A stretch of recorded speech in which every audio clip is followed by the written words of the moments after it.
Right, good evening, ladies and gentlemen. It's 7 o'clock. I'm getting an echo on the beat. Has that stopped? That's good. One of them is quite enough. Welcome to this evening's meeting of the Planning Committee of Wokingham Borough Council on Wednesday, the 10th of April. I'm Councillor David Cornish and I will chair the meeting. The Planning Committee consists of 9 elected borough councillors supported by a variety of professional officers. This is not a political meeting, but a quasi-judicial committee which forms part of the planning process. As such, it has formal procedures which must be adhered to. Firstly, the planning officer will present the application, and then only those speakers who have registered to speak will be invited to address the committee. There is a strict time limit of 3 minutes per category of speaker, those categories being town and parish councils, objectors, supporters, and those borough members affected by the application. Members of the committee are more impressed by the quality of what you say rather than how long you speak for, but above all, please do stay within your time limit.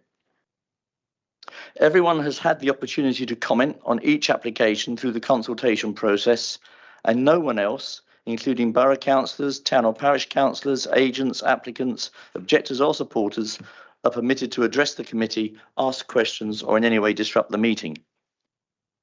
Following the speakers, members of the committee will discuss and debate each application and seek clarification from the council's professional planning officers in order to reach a decision.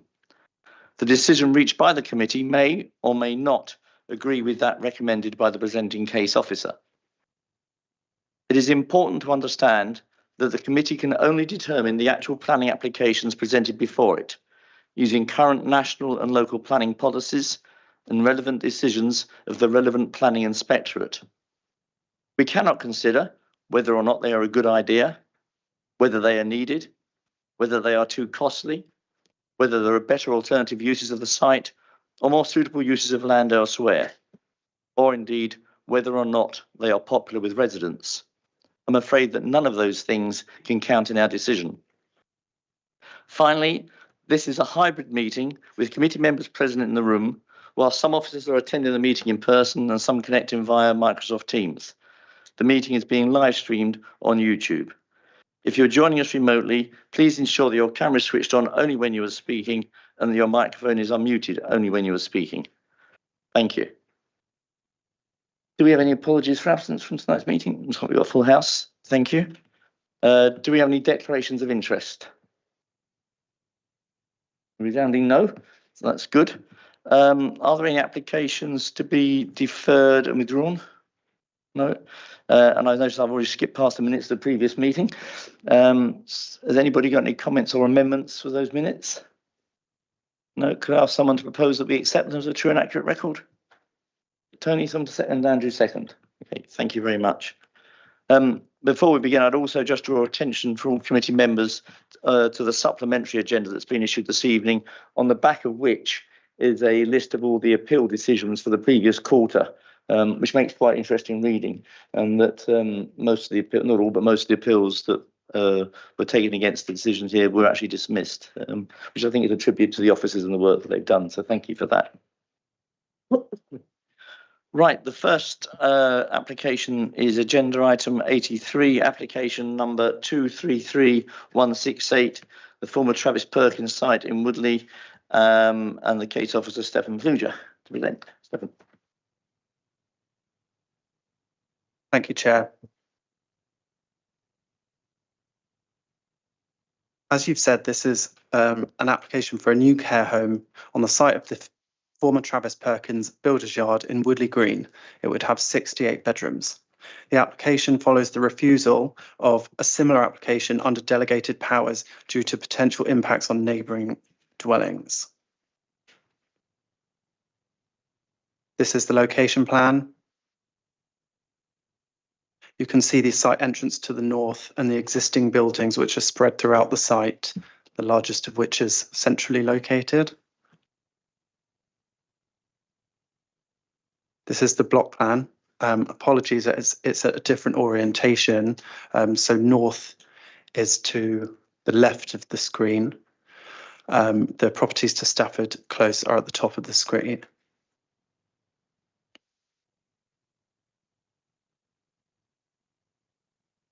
These are the proposed north and south elevations. So that's the front at the top and the rear, in inverted commas, at the bottom of the screen. This is the east elevation, the one that would face the properties on Stafford Close, the east long side elevation. This is the opposite elevation, so the west elevation, which would face the existing telephone exchange. And this is an aerial view, just for your reference. So you've got Stafford Close to the east, Sherborne Drive to the north, and the telephone exchange to the west. As is mentioned in the committee report, there is an existing relationship between the application site and the neighbouring dwellings. This is particularly notable with the houses on Stafford Close. The applicant has provided a massing comparison between the proposal and the existing buildings, and I've included that here.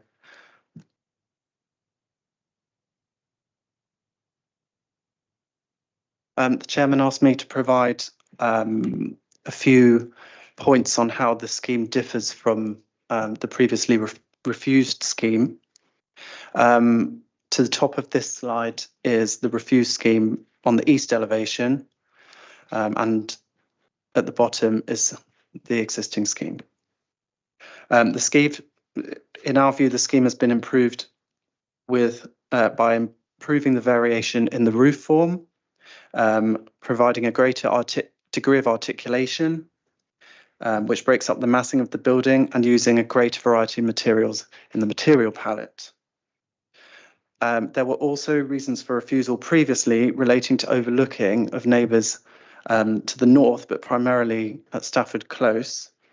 This has been addressed by the removal of the majority of habitable room windows in the first and second floor, the introduction of terraces with privacy screens and false windows to the dining areas.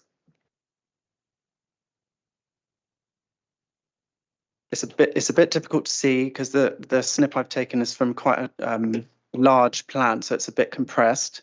But this was the floor plan of the previous scheme, and along the bottom, the very bottom edge, all the green rooms you can see there were habitable rooms. This is the first floor. So there's dining rooms, living rooms, and bedrooms, which would look directly towards the house at Stafford Close. That's on the right-hand side of the section, which I've included above. The existing scheme, again, the same issue with the plan, for which I apologise, but you can see there noted in blue and the areas that look as if they're tiled. You've got now dining rooms, living rooms and terrace areas, but the windows shown are artificial, and there are privacy screens along the edge of the terraces on the bottom edge of the plan, of the floor plan, sorry. But just a few photos, they've already been circulated, so I won't spend too long on them. But to the top left, you've got the entrance road facing away from the entrance of the site. On the bottom, you've got one of the buildings that would be demolished, which is right next to the entrance site. And some houses on Sherborne Drive. A number of you went on the site visit, but you've got here you've got the existing relationship between the current Trafford Perkins buildings, the Builders Yard, this shows the relationship with the existing buildings on the top and the bottom. Here, this is from within the site from the other end towards the buildings that abut the site at Stafford Close. And then on the bottom right, you've got, again, the Stafford Close relationship. This is the front of the existing building. And then on the bottom, you've got another existing building, which is the one that abuts the northern edge of the site. So, as outlined at the end of the report, given all the relevant material considerations, this new application is on balance acceptable, and the previous reasons for refusal have been overcome. The scheme is therefore recommended for approval. subject to conditions, and 1 planning obligation relating to an employment skills plan. In terms of the updates that have been circulated, we did request, the NHS made a request for capital funding in relation to this site. We have had an updated memo from them in the interim period since publishing the committee report. They haven't qualified the request with adequate reasoning, and therefore it doesn't meet the test of the community infrastructure levy regulations as outlined in the report. So there's been no change. Therefore, there's no planning obligation recommended in relation to this. The chair sought clarification on the equivalent number of dwellings which would be freed up, so to speak, in terms of housing land supply. And the number of dwellings is 38 that would count towards our housing land supply. Thank you very much. Stephen, thank you very much indeed. We have 3. So, Bill. I'm asking why we are seeing this application now as a committee when the original application was determined by the officers and refused. What's different now? If it's deemed necessary for this committee to study it now, why wasn't it deemed necessary for them to look at it in the initial stages? Thanks, Bill. The scheme of delegation allows officers to refuse major applications of this scale under delegated the Constitution. For approvals, as you know, major schemes come to committee. There has been a slight change in the Constitution the last few weeks, which doesn't affect the items on this committee, but would affect such items moving forward. The committee would see or major residential schemes would be brought to committee with recommendations for approval, but likewise, if it was for refusal, again, it doesn't fetter ward council's ability to call an application, but delegated refusals wouldn't come to planning committee as is the case now. This is new. I wasn't aware of this. Is it not been noted to us? I don't know whether anybody else was aware of it. Yeah, my understanding, Bill, is that when the officer recommendation is for refusal, it doesn't come to the committee. If it's for acceptance, then it does, as all major applications do. Clearly, a ward member has the ability to call it up in the case of refusal, should they so wish. But that's been standard practice, I think, for the 2 years that I've been in the committee. Okay, so we now have 3 speakers, all in favour, all speaking on behalf of the proposal, which is only the first. The first is Councillor Keith Baker on behalf of Woodley Town Council. Keith? As I'm sure you're aware, we have 3 minutes.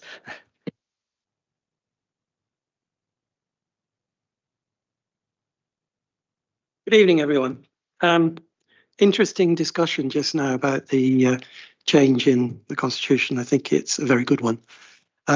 However, just to make a point, on page 17, you've got 2 recommendations. One's approval and one's refusal. I've never, in 18 years on the council, I've never seen it couched like that. It's just a bit odd. Normally it's subject to. Anyway, the 2 things I want to comment on, having been involved with planning for a long time, the applicant should be applauded for the massive changes that they've made in response to the refusals. I don't think I've ever seen so much change from an applicant, and I think they have done a very good job, and that's reflected in the recommendation for approval because they've addressed those issues. I just wish a lot of other developers reacted in the same way. The second thing I really wanted to do is, again... Keith, so can I ask guys, we just, for the respect that Councillor Baker deserves, thank you. Thank you, Chairman. The second thing is about, I've never seen a developer in those 18 years do so much community engagement, not just one-offs, constant.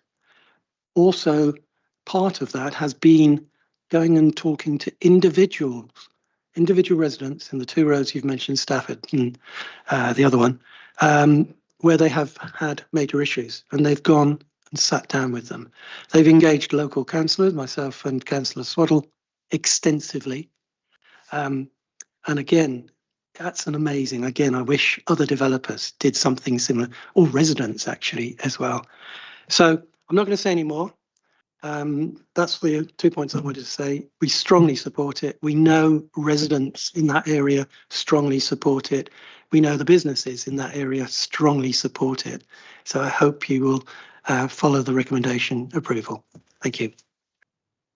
Thank you very much. And as ever, a bottle of brevity. Thank you. The next speaker is the applicant, Mr. David Lobb.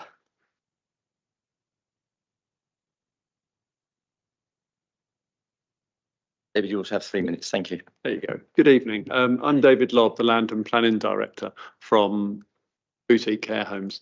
I just wanted to speak very briefly about the application and the changes. Basically, Boutique Care Homes, we are an operator of the care home and the applicant. We are a small family-owned business.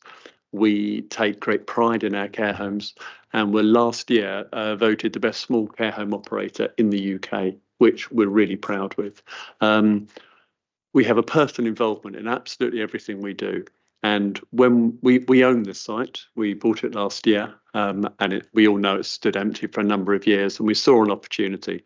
We've worked with the planning officers and the councillors to get to where we are today. We were obviously disappointed with the original application being refused, but we looked at the application, we looked at what was the reasons for refusal. We appointed a new planning and design team, and we've worked with the local community. We've held public meetings, newsletters, and as Councillor Baker kindly said, we've engaged on a one-to-one with the individual neighbours. We've met the people that we were overlooking and are overlooking, and we've tried to accommodate as much of their requirements and needs and requests as we could in our design. So we're really involved, and I'd like to think that the changes we have made has greatly improved the building, and it will also improve it from an operational point of view with the integration of our residents in the home and getting them out in the fresh air on both the ground and the first floors. We take pride in the design of our care homes. And it's not just a care home where people come in. We integrate with the local community. We integrate with the local residents. We run outreach programs. We work with schools, nurseries. We have intergenerational, multi-generational involvement in the care home with the residents and elderly people and young people. We do animal therapy. And we also have an open door policy to the community. And we bring people in. We specialise in residential and dementia care, but we bring the community in to teach people about dementia, the signs of dementia. We're all touched by it through the courses of our lives, and we just want that level of understanding spread. So it's not just a sterile business. We integrate, we recruit locally, we recruit the equivalent roughly of 70 full-time job equivalents for the care home, and we because we're open 24 hours a day, 7 days a week, they're all done on shifts.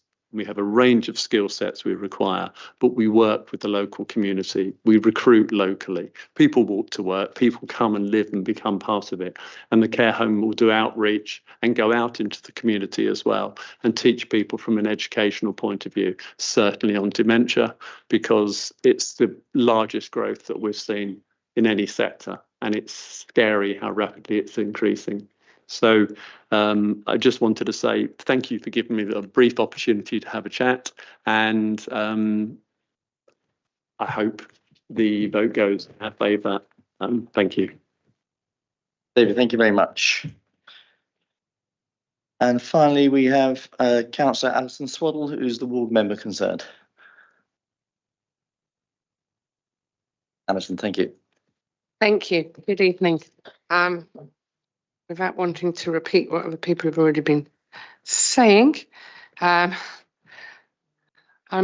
really pleased that the reapplication has met with approval. I know, having gone around and knocked on doors and talked to the residents, people were very pleased with this proposal. The previous building had been derelict for a while. There was a terrible problem with an illegal encampment there. Life was hell for residents. So they were really keen that development came in. They didn't want housing, but they were pleased with the care home because they recognised the need. We've all got parents who are ageing, grandparents who want to stay local. The stakeholder engagement, public consultation, interaction by the developers was fantastic. They really listened. Anything that was put to them, they took on board and changed. And bringing in a whole new architect and changing the front, all of our residents were quite happy with it, but were even more happy with the new design. And I've never known an application in my ward that's had 100% support. Nobody had any problem with it.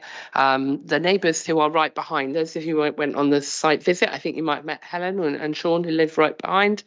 They had some concerns, they were listened to, and they're quite, very happy with what's going on. So I'm pleased it's been approved, and I hope you'll support that tonight. Thank you. Alison, thank you very much indeed.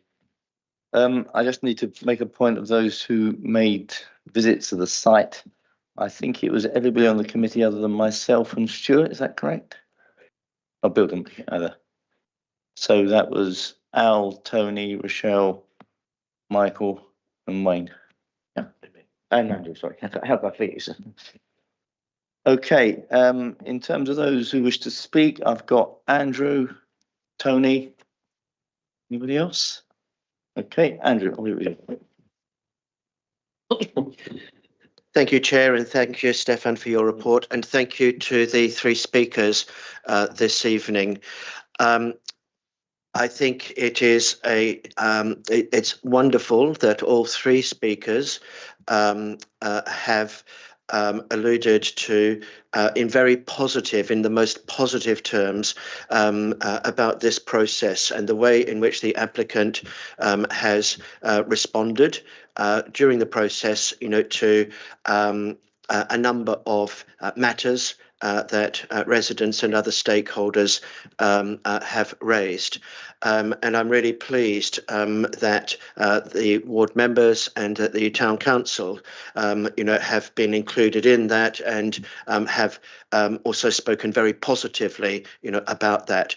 I was very pleased and interested to hear from Mr. Lobb about the commitment to ongoing engagement, with the community. The engagement thus far, I think is a credit to your organisation and something which I think we would all wish, to happen to a lot more widely. You have given a commitment to continue engagement with outreach into the community, which will unquestionably, have significant and ongoing benefits, both for the residents of the home, should it be approved, and for the wider community. And I think that this is just one of the many merits of this application. So unless somebody raises, a significant issue that thus far has not been considered, then I'm firmly minded, to support approval of this application. Tony. Thank you. I tend to agree with those thoughts, but I wanted to make a point about the request from the NHS that we've had. It seems initially, just on the basic facts of it, not an unreasonable one with an extra 68 elderly, needy people coming into their area. There may well be a requirement for you might stretch the existing primary healthcare a little further. And I have read what we've said about that they've come out with a figure, but they haven't come out with any evidence. I wonder if this is a communication issue we've got here, that they don't understand what's required of them. I wonder whether we've spelt it out and that what we need to know, and whether there's a way we could present it to them again. Thank you, Councillor. The correspondence between the council and the NHS has been ongoing, and not just on this application. There is dialogue over a number of proposals, and the NHS have recently started to provide requests. This hasn't historically been the case, but it's not accompanied by the necessary justification, as you rightly say, to meet the tests, to be specific to this application, demonstrating why and how this application would cause an issue and what would be required specifically for this application. We have to bear in mind that also the community infrastructure levy is in place. The developer, where applicable, will be paying the levy, and therefore any contributions above and beyond that need to be very specific and evidenced. This is not to say that if similar or other applications in future come forward, the necessary evidence can be brought together, but we cannot, as a council, necessarily lead. That's not our domain to lead primary healthcare evidence. So that's as far as we can go on this at the moment, but I wouldn't be surprised if this comes up again in the near future. Thank you, Brian. You don't feel that there is just a communication problem here, that it's more than that, in your view? Oh, I would say that the case officers actually sought clarification from the initial request, asking for evidence of how this meets what it's being used for, in order to bring it in line with other justified requests that we traditionally used to have before the community infrastructure levy came about. It was individual developer contributions, transport, education, primary healthcare, open space, and they were a suite of contributions. Now, obviously, since sort of the mid-teens, that's been taken over by the community infrastructure levy, but we are starting to see a return maybe, but again, it needs to be accompanied by that relevant evidence. Thank you. Anybody else wish to speak? We've got Wayne and Rochelle. Stefan, I'm interested to the calculation that you've used to get to 38 from 68. What is there a factor? I'm just keen to know the factor, because there's lots of care homes around our borough. So I don't know the factor. Yes, so I was just checking if I put that in the update. I have. It's the net increase in number of bedrooms divided by the average number of adults in households in England, which is currently 1.8, as per the latest census data. And that's from the planning practice guidance. Oh yeah, sorry, I've seen it on there. And I would just like to add that you make a very good point, Tony, because I've written to the NHS on planning applications, asking them, are they confident, not so much this is a slightly different theme, but asking them, are they confident that they can deal with the increase in number of housing? How are they going to approach funding from the council if an application is approved? And I've only seen them respond once. It's from an office on the A4 in Reading, but it's a very interesting point. Thank you.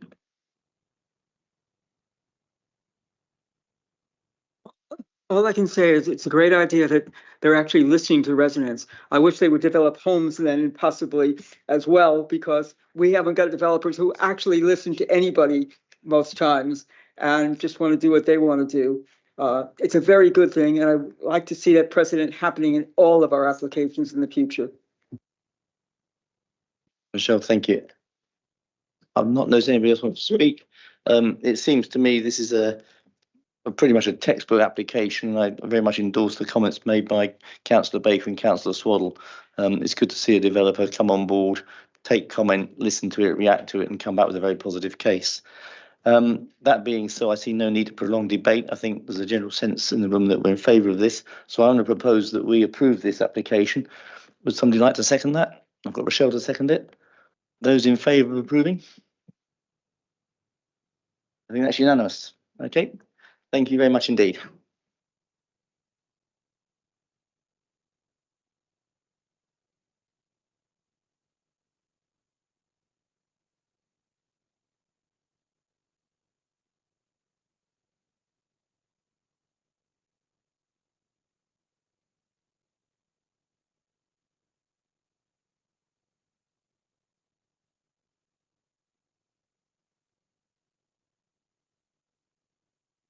We just have a moment to set up. Yeah.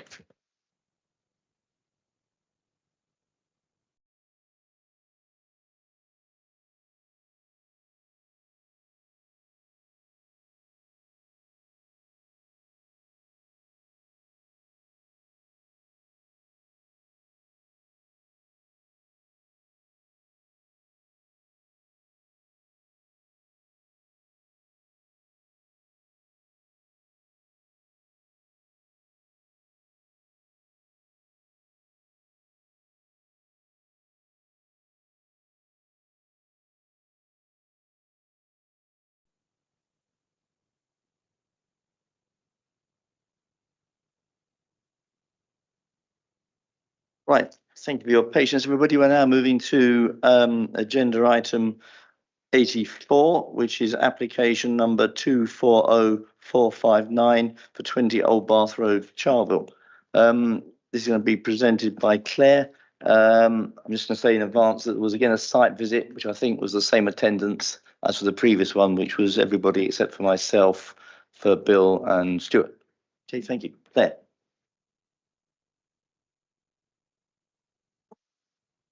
Thank you, Chair. Good evening, all. So this is item 84, reference to 40459. The address is 20 Old Bath Road, Charville. And it is a household application for a proposed single-storey front extension, single-storey side extension, two-storey side extension, and a part single, part two-storey rear extension, plus changes to fenestration and demolition of the existing garage. There is already one prior householder prior approval for a 6 metre rear extension. That was 230259. That was approved in March 23. There is also a full householder application 231261 for a single-storey front extension, single-storey side, part single, part two-storey rear extension, and demolition of the existing garage. And that was approved in September 23. So differences between the approved 231261 and this current application include so the first floor of 231261 was approximately 0.14 metres longer in length towards the rear. In 231261, the porch was not enclosed. They both have similar dual pitch roofs. But 231261 that was approved was is approximately 0.05 metres lower. But the key differences, which you'll see in a moment on the plans, is 231261 did not have the two-storey side extension. And important to note that notwithstanding whatever decision is made here tonight, the two approvals will still stand. So here we have the site and location plan. So the site consists of a two-storey detached property. You can see it sits within a large plot on the south side of Old Bath Road. It has two adjoining neighbours. So to the west is number 18 and to the east is number 22, with Park Lane recreation ground to the rear of the site. The site falls within settlement limits, so development is acceptable in principle. Just to note on the site plan that the host dwelling number 20 compared to number 18 sits approximately 8 metres further forward of the building line of the host dwelling. So here we have an aerial site image taken from Google Maps. It's set back from the road, it's got a large front driveway and lawned area, and to the rear the property benefits from a large rear garden. Old Bath Road consists of a wide variety of dwelling types and architectural designs, styles and ages of properties. They're arranged in a conventional side-to-side relationship, and there are numerous examples of already constructed extensions that vary in size, scale, and form along the road. There is no dominant prevailing character to the properties on Old Bath Road. So here we have a front and rear comparison of the existing elevations and the proposed.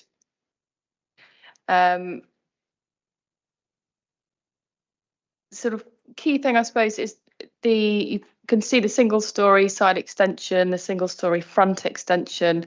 So the roof will be raised from approximately 6.57 metres to approximately 7.48 metres. And then you also have the single part 2-story rear extension and the 2-story side.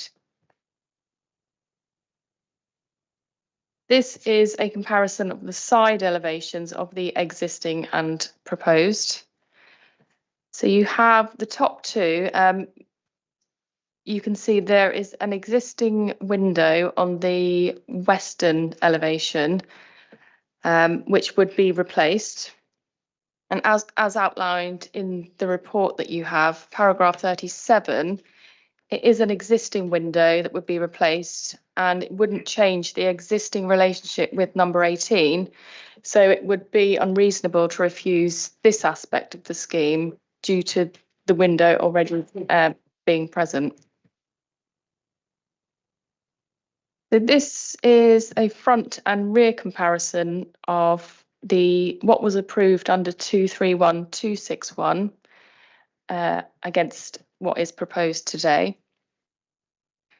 In your photo packs, you will see that you have an elevation comparison of the existing, the approved 231261, what was refused under 232951, and this current application, which shows the removal of the third story and the crown roof form of 232951 to reduce the overall bulk and massing of this current proposal.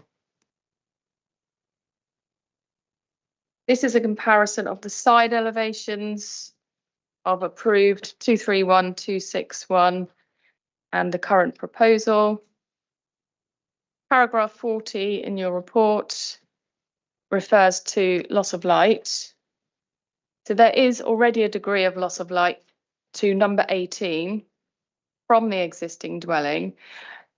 And we do recognise there will be a minor increase confined to the mornings at certain times of the year. However, due to the large south-facing gardens, for the majority of the day, number 18 will still receive unobstructed light. Therefore, no harmful additional impact would be generated. Here we have a street scene plan and a street view from Google Maps. So you have the host dwelling in the centre, number 22 on the left and number 18 on the right. The proposed roof height falls between the heights of the two side neighbours. R9 of the Borough Design Guide states that heights of residential dwellings should respond to the prevailing heights and degree of variation in height in the local context. As you can see from the slide, the proposed ridge height would fall between the lower height of number 18 and the taller number 22, so it's sympathetic within its surroundings. The proposed changes and extensions, they are acceptable and of an appropriate mass, scale, built form and character. It accords with local policy by providing sufficient remaining amenity space, would not be excessive in terms of demands on infrastructure and services. It satisfies parking standards, separation distances, and is of a satisfactory scale. Concerns have been raised regarding impacts on drainage. You will see in your report a condition requiring full details of the drainage system for the site to be submitted and approved before any development takes place. Please also note in your supplementary update, since the report was written, we have received 5 additional objections, which have also been taken into account. There has also been concern raised regarding the boundary treatments. An additional condition has been recommended with any grant of approval for details of boundary treatments to be submitted and approved by the LPA before any development commences. This application is recommended for approval subject to the conditions in the report, plus the additional condition outlined in the supplementary update. Thank you. Thank you very much. I'll just note to members of the committee that I have taken the unusual step of allowing one of the objectors to copy his slide set to all members of the committee. It was in lieu of not allowing extra time, as we are going to stick strictly to the 3-minute rule on this.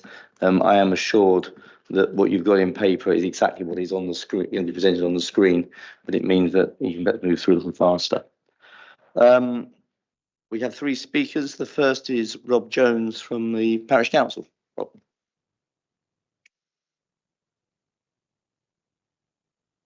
Three minutes. Councillors, thank you very much for allowing me to speak. Sharville Parish Council are very disappointed that a further application on this site has been submitted that has not fully taken the reasons for refusal of previous application 232951 on this site into account. Consequently, the Parish Council would like to object to this application for the following reasons. 1, the application is contrary to CP3 in that it increases the mass of the property so as to adversely affect the amenities of the neighbouring property. It is also in contravention of the Borough Design Code R23, which states the extension should respond positively to the original building. If this proposal is passed, then the original house will essentially be completely lost. It is the same as application number 213424 at 11 Old Bath Road, just across the road, which was refused on the grounds by the officers here at Wokingham that the proposed development, by reason of its design, form and scale, would result in a complicated, incongruous and jarring development within the street scene, which would not relate well to the neighbouring properties on Old Bath Road. The proposal would cause significant harm to the visual amenity of the dwelling and the wider character of the area, and is contrary to core strategy policy CP1, CP3, MDD local plan policy CO1, the Borough Design Guide SPD and section 12 of the MPPF. We're confused by the difference in recommendation outcome. Point 3. The loss of light to 18 Old Bath Road is concerning, as we believe the proposal will affect light into both the front and rear of the property. Point 4, despite the size of the plot and the changes from the previous submission, the proposal is still overbearing and out of character with the neighbouring properties to the right, which are largely chalet bungalows. To the left are semi-detached properties that form another block. This proposal will complement neither. Those are the technical objections. There are 2 other points we want to make for context. Sharville Parish Council are very concerned that this is another example, of which there have been a number recently, in which both the use of repeated successive applications and retrospective approvals, which are legitimate planning tools, are being used to secure final permissions on projects which, if applied for at the outset, would not have been granted. The Parish Council and residents are losing confidence in the planning system. It is now getting very busy at our Parish Council planning sessions, which in itself says something. Finally, there have clearly been mistakes and missteps in this case, but number 18 is Mr. Enoch's family home, and I don't wish to see him become collateral damage because of this, and I would just ask for you all to reflect on what you would wish to see if you found yourself in a similar situation. Thank you. Rob, thank you very much. We now have Mr. Enoch, who's speaking in objection to the proposal. I do have a presentation. You have that set up, please? Yeah. It's going to be a little bit difficult not controlling it myself, but if you could start at 19. So it writes to light. Yeah, and I think I did do a timing on this. The only way I got into 3 minutes was just flicking through the irrelevant stuff. If you could just flick through to the picture slides and ignore the rest, I'll fill in the details. Okay, so we'll start with line. It is 3 minutes, Mr. Enoch. I'm sorry about that. Okay, sorry.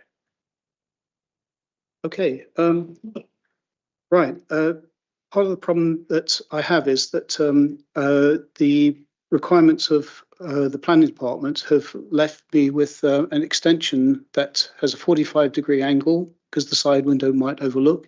Was not allowed an upstairs bedroom because of possibility of blocking light, even though it's set back from the building line, and a flat side roof to stop terracing effect. This has created a corridor effect. If you go to the next picture slide. So that's it. This is on a sunny day. If you look at the kitchen in the background there, it gets no natural light. The only natural light it gets is from the direction of number 20, where they're about to build a 2-story extension and 7.5 metre roof. So if you go to the next picture slide, that's where the 2-story rear extension and 7.5 metre roof. That's the main direction and source of light along the corridor into the back of my house. If you go to the next picture slide, it goes through the patio doors in that direction. And next slide, through the dining room and into the kitchen. We have to have the kitchen lights on even in the middle of the summer. Next picture slide. You can see that it clearly breaches the 45-degree rule. And it does so also the 25-degree rule in elevation as well. Okay, if you go to the next picture slide, those are the rules. And the next picture slide. You can see the volume and massing of this project. It's overshadowing, overlooking, and spoils the visual amenities at the rear of my house. You can see the building line for the rest of the road there. The line in the middle is Old Bath Roads. The building line set further back is the new developments way back from the building line. And as you mentioned, my house and the neighbour's house is actually set forward from that. So it has a very much greater effect on our properties. If you go to the next slide. Okay, if you go to the next picture, that's it. This is the side where the scaffolding will have to be erected. There's insufficient room to do that. If you go to the next slide, this is some scaffolding erected on my side where there is space. They have less than half of that. They'll need to grub up 18 metres of hedgerow, 100-year-old hedgerow, and also come onto my property to erect scaffolding and supply materials to the rear of the property because they've been given permission to build to the boundary on the other side.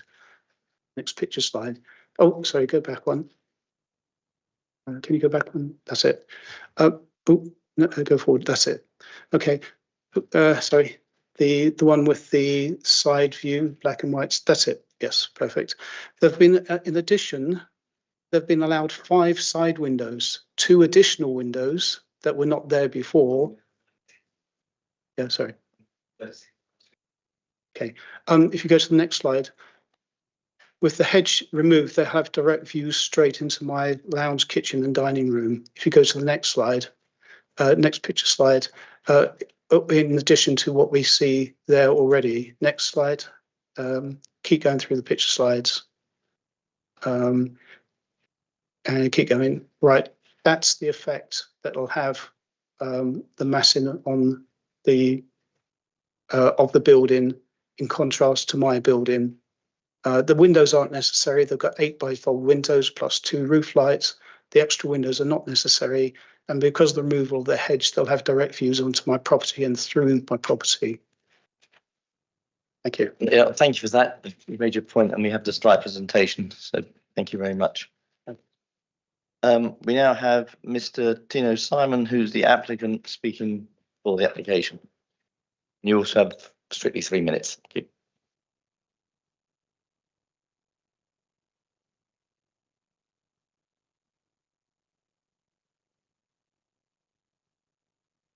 Thank you, Chair.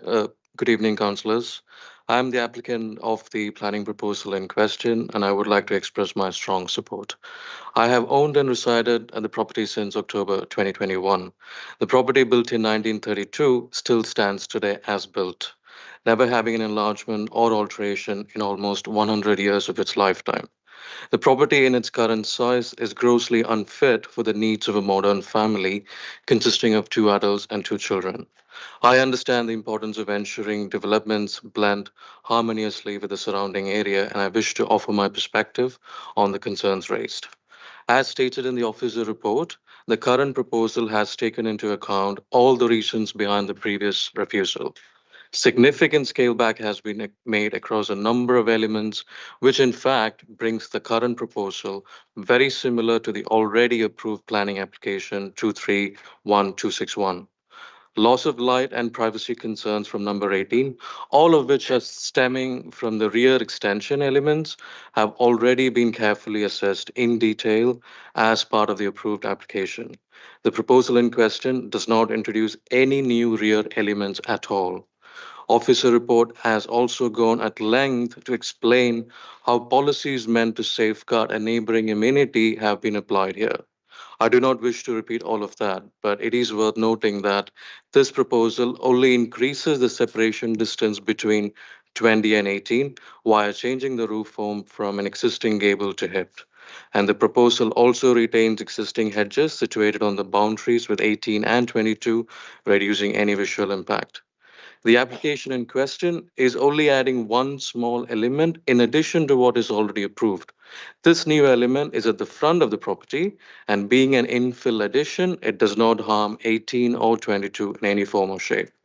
It is also worth noting that the current proposal has a significant positive impact on number 22, the other neighbor, through demolition of a large detached garage with a pitched roof. Therefore, on balance, as an applicant, I have done everything in my power to ensure this proposal blends harmoniously. I believe the council has firmly ensured that this proposal has complied with local as well as national planning policies. This is very evident from the previous refusal, as well as the officer report, which explains in detail the conformance of this proposal to relevant policies. I also humbly request the councillor who listed this application to actually visit the property and engage in an impartial manner, as no site visit or contact has been made by him. In summary, all the concerns raised have been addressed through the extend application 231261, and no new concerns have been raised. As the planning officer has clearly demonstrated through her report and her recommendation, I do not see any clear planning reason, material planning reason for this proposal to be refused. Therefore, I requested respected councillors to carefully consider this point and approve this application. Thank you. Mr. Simmons, thank you very much. Before I throw this open to committee members to discuss, I'll make a point myself, if you'll forgive me. I found this presentation of this case particularly confusing because it's a sort of composite of previous applications that have already been approved. I understand why the applicant has done that and why the planning team feel that necessarily, should it be approved, makes it easier for them to monitor and to ensure compliance with the plans as one package.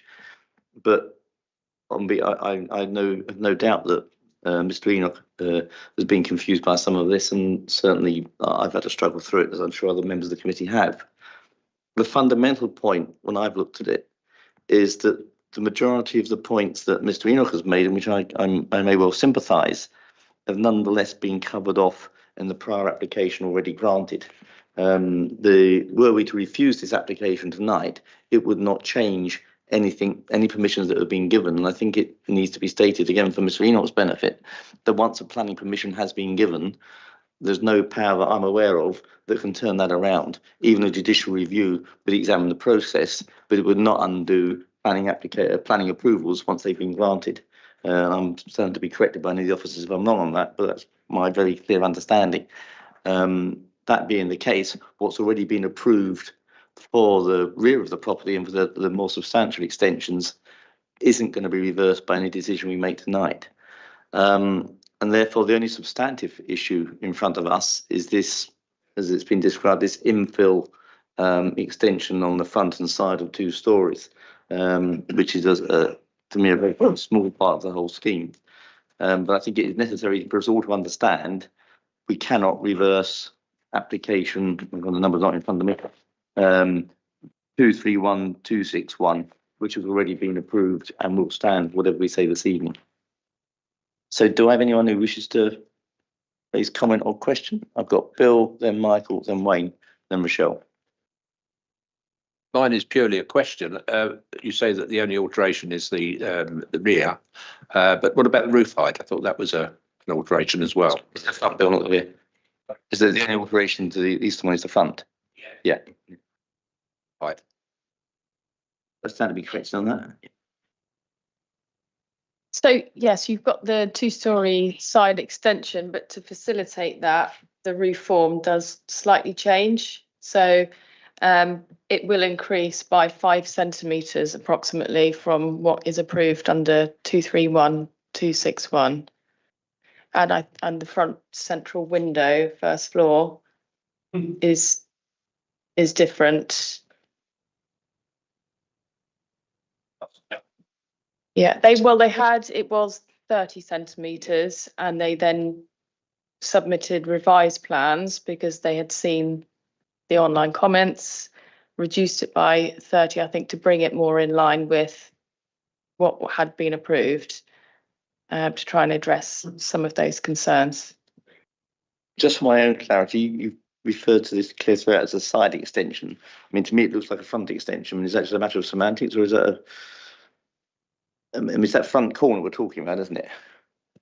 It is the front corner, yeah. I mean, side / front, it doesn't extend beyond the principal building lines, so. Okay, Michael? Yeah, thank you, Chairman. I must be, I'm now somewhat confused by this. We didn't have a very good look round it. What I want to ask is, this is a new application. There have been previous applications that have been approved.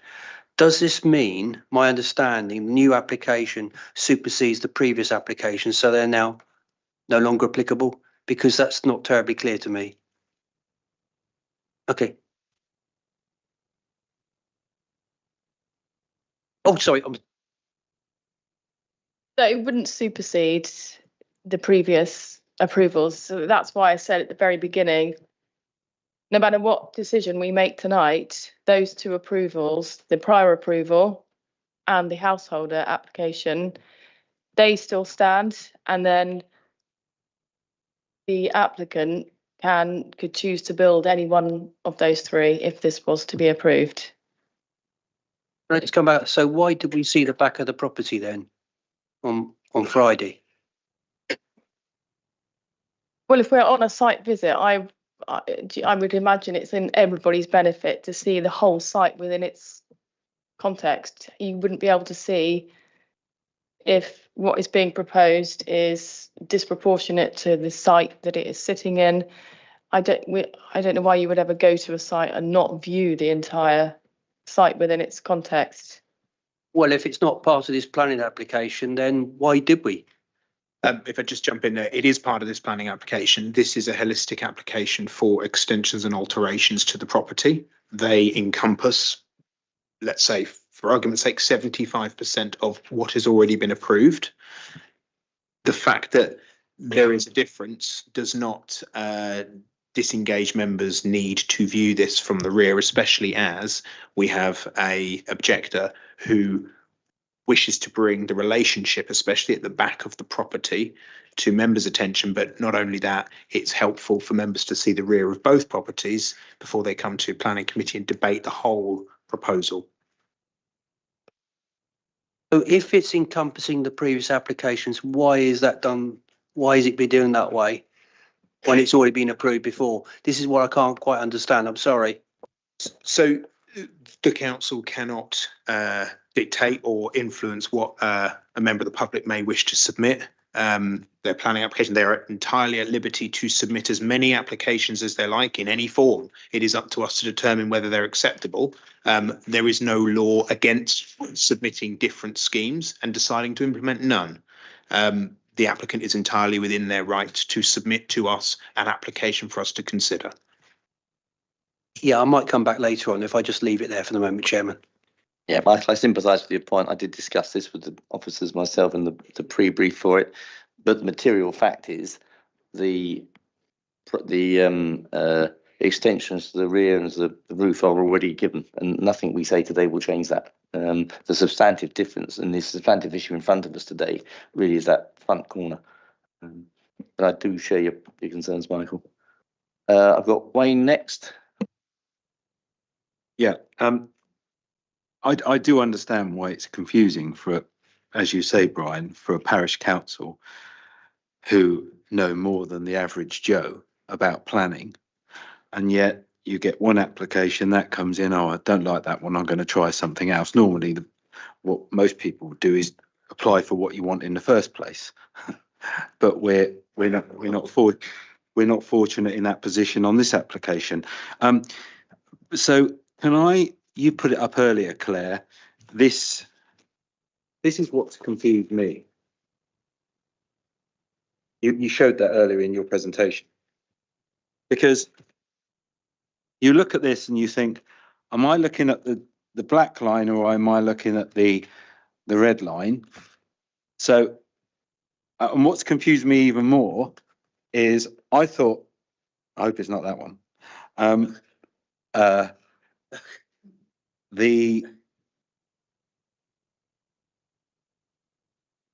Sorry. Because when you look at the top elevation of that side one, sorry. Yeah, so when you look at that second, so the top one along with the red line, so you say outline of approved roof line. So the approved roof line, why I'm confused, if you look at the vertical right on the end where it comes out of that, yes, so that's approved, but then the inner line, the next one along, the 45-degree line, yeah, that one. So what actually is approved? Because we've got a dark line, which is just further along from that. So what I'm confused is what is approved?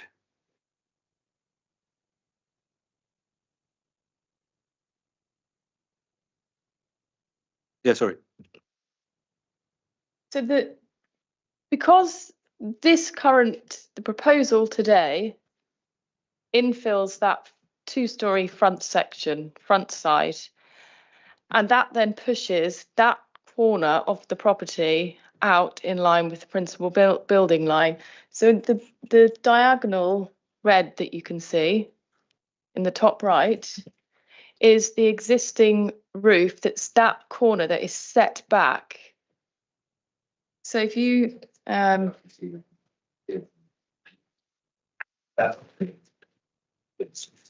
if you look at figure 2 in your report, you can see that the roof section on the right hand side would essentially stay the same, and it's set back from the principal building line. So that's what that red line is showing. I guess because the red, if they had just not shown what is approved on there, it would have been a lot clearer.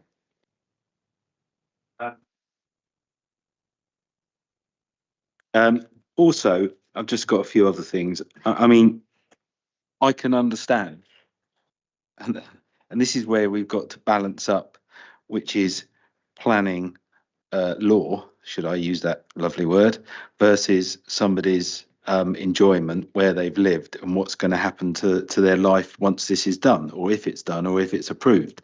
I'm just interested from what the councillor said from Charville, just your point on CP3 and the relationship with the property opposite, because we did look at that on site, and it's an interesting development, to say the least. What was your view on the R23 design guide and the CP3 in relation to this, what it would present going forward versus what's there now? Because it's very different, ignoring the building line, because I know that's a subject of debate, but in terms of a semi-detached, a chalet bungalow, and then what would be quite a stark detached property. Well, as I have said in the report, there is no, we've all been along Old Bath Road. there's no dominating design style. When you drive along Old Bath Road, the properties that you see down there vary dramatically in style, in appearance, the age of all the properties. So I don't think what is being proposed would be, I think it would blend with what is around within the local environment, and I don't think it would be it wouldn't dominate the surroundings, and I think it would be in keeping with what is already existing along the road.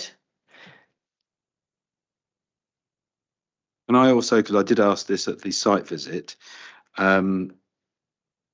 what's your views on the 45% and the 25%? I know we've had a previous one a few years ago where we had a lot of debate about the BRE guidance, but you read it in this latest pack and the stuff that was put online by comments from neighbours. What's your view on that? Does it breach it, the 45 and the 25? The 45, well, we have recognised there will be some impact. There'll be minor impact on loss of light to number 18. That has been recognised. But we have to weigh the proposal up in its entirety, everything. We can't just pick one thing out and say we don't like that. So we weigh it up against everything else, and it's not significant. The orientation of the properties means that the gardens are south-facing. So as I said, for the majority of the day, number 18 will still receive direct sunlight for the majority of the day. So it's not as simple as just saying it breaches it, that's it, it's a refusal. It's all aspects that we have to look at and weigh up and balance and decide, is the overall harm significant enough to warrant a refusal? It's one of the questions the resident made, and I know it's not a planning consideration, but it will come into the next phase if it's approved, would be that this may fall into the category of a party wall act.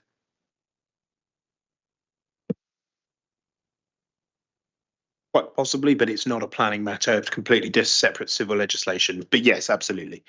And if you wouldn't mind, Chair and Wayne, I just want to jump in on the BRE guidance. Now, the BRE guidance, and I know it's been recently updated, actually, funny enough, last year, 2023 or maybe, it's not mandatory. Okay, it is guidance, and it's not an instrument of planning policy as your local plan is. It's there to help. It's there to guide, and it gives numerical guidelines, your 25, your 45, your 60, but they should be interpreted flexibly, because there are many existing residential relationships, both in most urban areas, suburban areas, especially if you already have staggered building lines that aren't universally side by side, you're already in breach of that. As Claire said, it requires a wider assessment. So it's an indicator of something for a local authority to look at carefully. And if, for example, the orientation is such that there is large degree of uninterrupted daylight and or an existing situation that is there, as we saw in the photos, before this development may be implemented, then it's something that we would need to take into account. But it would not be, and I would not advise the committee to make a decision solely based on the BRE guidance. It's not in our policy. It is good practice for officers, designers, architects to use. All right, thank you. Can I just come in on because I think to a certain point that ship has sailed. I mean, that point about loss of light, which I totally sympathise from Mr. Enoch's point of view, is covered off by the application that's already been granted. Nothing we say tonight will change that, in my understanding. The only thing that's materially different is this little block on the front. So were we discussing the application has already been passed, I would be engaged with it with some further, but unfortunately we're not. That's been and gone. Well, it hasn't. Because the diagram that the gentleman showed actually was off the flank of the new bit, not the old bit. That's why I raised it. So it is relevant. Yeah, it's off. He was taking that angle off the new bit, the extended bit, not the bit already approved in this pack. That doesn't affect the front garden. This is at the front. This is the extension is at the front, not the back.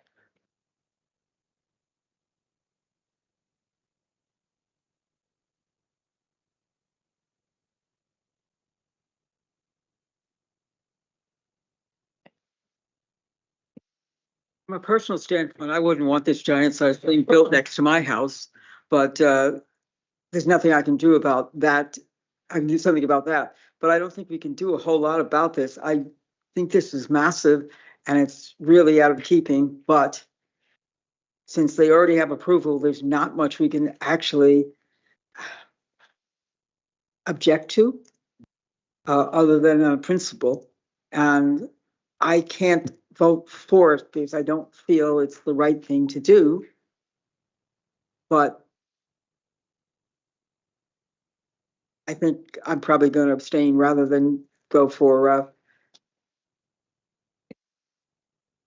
Yeah. If you wouldn't mind, Richard, I just want to jump in on the character of the area. I know it was discussed at length in the presentation and in terms of representations made by the parish and Mr. Enoch.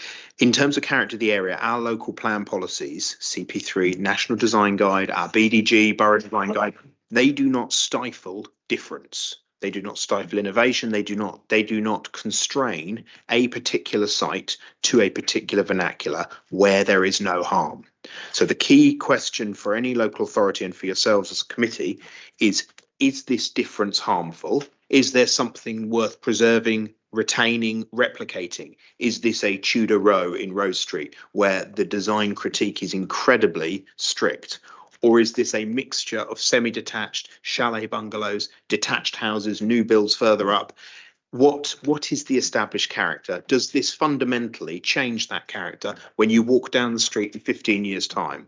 Those are the acid tests that we must ask. And ultimately, being imaginative, using different materials, white render, anthracite grey, windows, that may not be traditionally in keeping, but policy does not prevent that. It just manages it via allowing us to assess harm, whether it's harmful. And if it is, then we would resist it. If it's not, we have no reason to. National policy says we must be positive in our determinations where no harm exists. Okay, thank you. Andrew? Thank you, Chair. I think that we've all understood and appreciate that although this application does refer to the already or includes the already approved changes plus the proposals for the front side extension and some changes to the entrance, including above the entrance. The reasons for the previous refusal appear to have been addressed, by some of the changes in this application. The key point to me, is whether or not this side extension and the changes to the entrance would be sufficient grounds in their own right to recommend or to refuse the application, and I'm struggling to see that. The changes, the proposals to the side and to the front are relatively modest in relation to the already approved changes to this building. The roof line would be changed, including a small, I think, 5 centimetre increase in the height of the roof line. I don't feel that that those would be sufficient reasons for recommending refusal. If I take on board very much what Brian has said about CP3 and the character of the area, and that this does not sort of constrain us to design of a particular type of vernacular. It was very obvious, to me at least, during our site visit, that the locality is one of very heterogeneous properties of many different designs and heights and ages and so forth. And this would simply add to that heterogeneity, but not in my subjective view, in any way that would be, again, sufficient grounds for refusal. We need to remain cognizant of the fact that if the committee was to decide to refuse this, the extant approvals remain, okay, and my understanding is then that should the applicant wish, they could begin to implement those approvals, immediately should they wish. I would also like to respectfully remind colleagues on this committee that our task is to reach a decision, based solely on planning law, not on our feelings, subjective feelings, no matter how strongly we may hold them, about the merits or otherwise, of an application. And for this reason, I would hope, that any members would think very, very carefully, before choosing to abstain, rather than to actually make a decision based on material planning considerations, because that's what our task is. Thank you. Thank you, Andrew. I'm not sure anybody else still wants to speak. I'll have my say. Okay, I'll have mine first. Yeah. I have a considerable sympathy with Mr. Enoch and the situation he finds himself in. I have some sympathy with the applicant as well. Were this committee discussing application 231261, I think we'd have a very different discussion on our hands. I won't predict what the outcome might have been, but certainly I'd have a lot of sympathy with Mr. Enoch. But we aren't discussing 231261. That has now happened, it's past, it's history, and the applicant has every right to implement that decision and build upon it. In terms of the impact of the changes, listen to the debate about the impact on CP3. I'm not convinced there's a sufficient design style on that section of Old Bath Road to warrant refusing this simply on the grounds of it doesn't fit. I mean, there's a number of different designs and styles there, as there are many roads in the borough. So from my point of view, the damage has already been done, in Mr. Enoch's view, by 231261. What extra harm now comes of us approving this application, which is substantially about that front Fulling Square? Were we looking at, I don't think, in my personal opinion, and it's only my opinion, that the applicant has helped himself by bringing this composite application. Were we just looking at an application for that front square where the filling is, I think we'd have had a fairly simple decision. On the basis of that element alone, I have to say I still think we do have a fairly simple decision. To go back over old history and look at the whole size of the plot and what might have been and refuse this application just on that grounds alone, I think is very, I can understand why we might do it emotionally, but I think it's very difficult to justify that on any kind of planning grounds. And if we do refuse this, we do have to come up with a planning reason for why we've refused it. So that's where I sit at the moment. I'm still willing to listen to further discussion. Wayne, you've indicated you want to say some more. Yeah, I do object to being told how we should vote. That's not on. Sorry, it's not on. And I think it's very truthful, Rachel, what you said. You wouldn't want to live next door to it because it will change that gentleman's life. And there is a lot of harm there to him. But I do agree with what you're saying, David. That boat sailed and we're in a very difficult position. What's being put in front of us tonight? Does anybody else want to speak who hasn't spoken so far? No. Michelle? And then I think I'm going to close this one. I think sometimes conscience is more important than anything else. That I can't vote against it, again, because there is no planning reason to vote against it. And I realize it can be that he can implement the original one that's been approved. But I don't feel on my conscience that I could vote for this application at this point, based on what I've seen and what they're doing. I think it's wrong, but that's the only reason I won't vote against it. But I can't vote for it. So where does that leave me? Abstention. That's about the only thing you can do. If you can't vote for it, you can't vote against it. Rochelle, I have huge sympathy, as you know, with voting according to conscience, as I've done so on more than one occasion in my 2 years on the planning committee. I think sometimes to the chagrin of my colleagues in the planning team. But I've also learned that conscience is a card we have to play very sparingly. We are looked at, and I'm saying this with Renox benefit as much as anybody else's, the rest of you know this, we are looked at as a planning authority microscopically by our superiors in the planning inspectorate and the department for the development and levelling up, or whatever it's called these days. If we refuse applications against officer advice without very sound reasons, then in the end we end up being penalised as an authority. So while I have every sympathy with that point about conscience, common sense, call it what you will, we have to play that card very, very sparingly indeed, or the borough as a whole ends up suffering for it. I'm afraid you can't. I'm sorry about that, Mr. Reno. I'm happy to speak to you after the meeting, but not during the proceedings. I'm sorry about that. So, Rochelle, I've got you, and then I am. Unless anyone else is going to put their hand up now to say they want to speak, I want to close this. David, that's why I'm not voting against it, but I can't vote for it. So that's my opinion.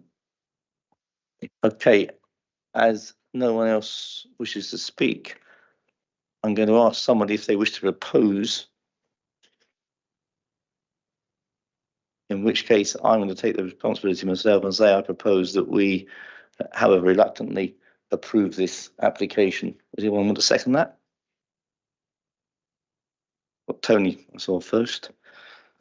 So those in favour of approving this application? I think is 4. Those against? 2. Abstentions? 3. So therefore the application is approved. Okay.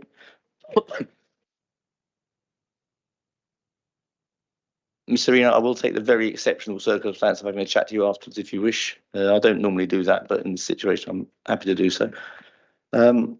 That concludes the main business of the meeting. I would say, if I may, that also brings us to the last council meeting of the municipal year. All members of the committee are putting themselves, unusually for once, before the judgment of the voters on May the 2nd. Who knows which of us will be left standing on May the 3rd.